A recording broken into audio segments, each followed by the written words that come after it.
அஸ்ஸலாமு அலைக்கும் வரஹ்மத்துல்லாஹி வபரகாத்துஹு.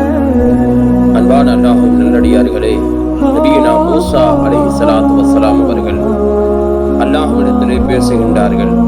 பேசுகிற பொழுது ஒரு தடவை அல்லாஹ்விடத்திலே இப்படி கேட்டார்களாம் நபி மூசா அலைஹிஸ்ஸலாம், இறைவா, ஒரு நாள் நான் இறைவனாக இருந்து நீ மூசாவாக இருந்தால், நான் இறைவனாக இருந்து நீ என்னிடத்திலே நான் இருக்கிற மூசாவாக இருந்தால், இறைவா நீ என்னிடத்திலே எதை வேண்டுவாய் என்பதாக நபியுனா மூசா அலைஹிஸ்ஸலாம் கேட்ட பொழுது அல்லாஹ் சொன்னானா, நபியே மூசா அலைஹிஸ்ஸலாம் அவர்களே, நீங்கள் இறைவனாக இருந்து நான் மூசாவாக இருந்தால், உங்களிடத்திலே இறைவனாக இருக்கக்கூடிய உங்களிடத்திலே ஒரே ஒரு விஷயத்தை தான் நான் வேண்டுவேன், ஆஃபியத்தினும் உடல் ஆரோக்கியத்தை மட்டுமே கேட்பேன் என்பதாக சொன்னான்.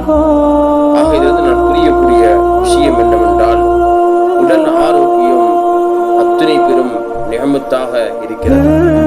இதன் காரணமாகவே நபிகள் நாயகம் ஸல்லல்லாஹு அலைஹி வஸல்லம் சொன்னார்கள், நீங்கள் துஆ செய்ய ஆரம்பிப்பீர்களேயானால் முதலாவதாக நீங்கள் அல்லாஹ்விடத்திலே கேட்க வேண்டியது ஆஃபியத்தினும் உடல் ஆரோக்கியத்தை என்று சொன்னார்கள். அருமையானவர்களே, உடல் ஆரோக்கியம் இருந்தால் எல்லாம் கிடைத்துவிடும். உடலுடைய ஆரோக்கியம் கூறிவிட்டால் அனைத்துமே போய்விடும்.